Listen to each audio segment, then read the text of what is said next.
ได้ไปหาเพราะว่ายากงานที่ทำบ่ได้ใจ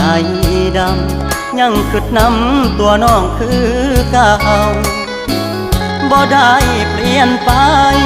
หัวใจอ้ายยังห่วงเจ้าบ่ได้ปล่อยให้เงาเสาร์อาทิตย์ติดงานโอทีได้แต่โทรหาน้องคงจะไม่ว่ากันบ่เคยเปลี่ยนพันสัญญาหากมันคนดี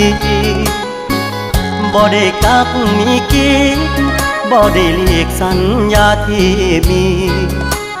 ย้อนงานยุ่งอีหลีคนดีอย่าเครียดอายเด้อขอหาสุมือเจ้ามาคือน้อยใจเฮ็ดหยังหยุดงา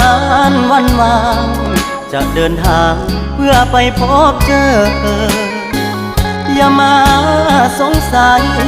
ว่าอายมีใครแทนเธอหักมันเสมอบอกเคยเพลอสิคิดนอกใจงานยาก